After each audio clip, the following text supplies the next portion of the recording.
pertinentes interventions qui ont contribué justement à nous aider à réfléchir sur la question et à pouvoir proposer des idées idoines qui peuvent nous permettre de sortir de ce gouffre.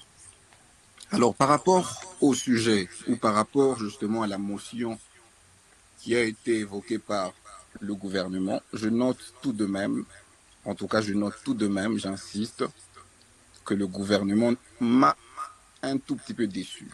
Déçu pourquoi je m'attendais à un gouvernement qui s'assume, un gouvernement qui au bout de 2 ans ne prendrait pas la fouille des scampettes, mais malheureusement, lorsque Amina prend parole, elle dresse un tableau tout à fait sombre et elle sollicite ou souhaite par la même occasion le retrait de la RDC, de l'EAC. Ce qui m'a en tout cas surpris parce que l'idée d'adhérer à l'EAC était venue du gouvernement. Il n'y avait pas un référendum nous contraignant, nous tous, peuple congolais, d'adhérer à l'EAC.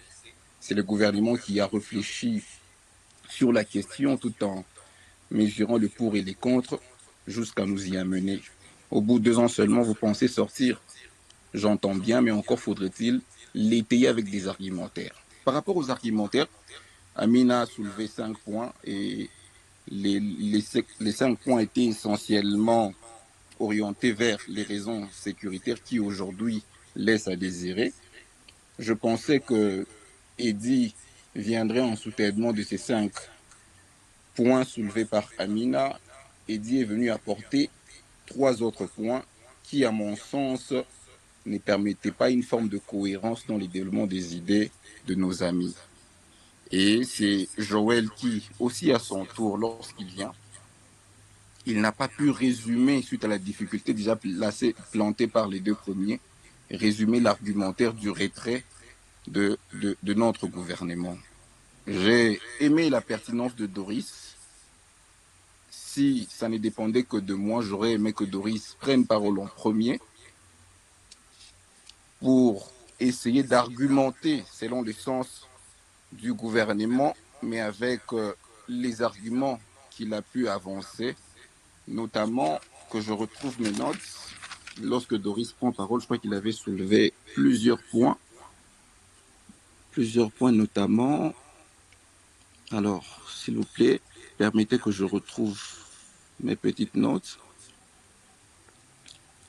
Je crois qu'il a parlé de la problématique de la confiance mutuelle qui pratiquement s'était rompue entre le groupe armé ou le collectif d'armées de l'EAC et ceux de la République démocratique du Congo. Il a évoqué cette problématique qui, à mon sens, devait être davantage étayée par les autres membres, mais malheureusement, ils ne l'ont pas suffisamment fait. Donc, j'estime pour ma part, pour conclure par rapport à l'intervention du gouvernement, que la motion, en tout cas que le gouvernement nous a présentée, n'a pas été suffisamment étayée. Et j'aurais aimé voir un gouvernement qui s'assume et qui nous propose des idées claires pour rester dans la communauté et changer la donne en réfléchissant peut-être sur d'autres options qui, autrefois, n'ont pas fait objet de débats. En tout cas, lorsqu'il fallait réformer les questions liées à notre intégration à cette communauté. Ça, c'est par rapport au gouvernement.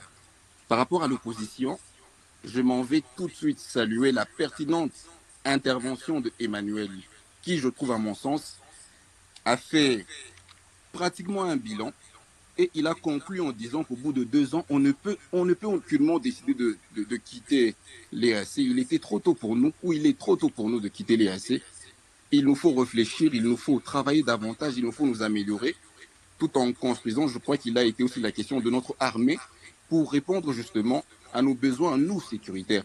Mais malheureusement, lorsque Ephraim prend parole, lui, il vient davantage marteler sur l'armée de l'EAC.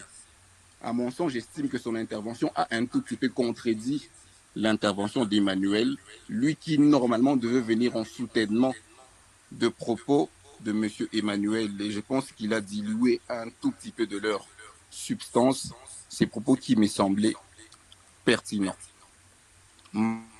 Michael, du coup, a eu du mal à résumer les propos de ces 2 prédécesseurs, Emmanuel et Ephraïm, et il a chuté, à mon sens, pas de la manière que l'aurait souhaité le premier et le deuxième intervenant qui, en tout cas pour la part du premier qui était venu, avec l'optique que la RDC reste dans la communauté mais qu'elle réfléchisse sur ses propres forces internes. Ben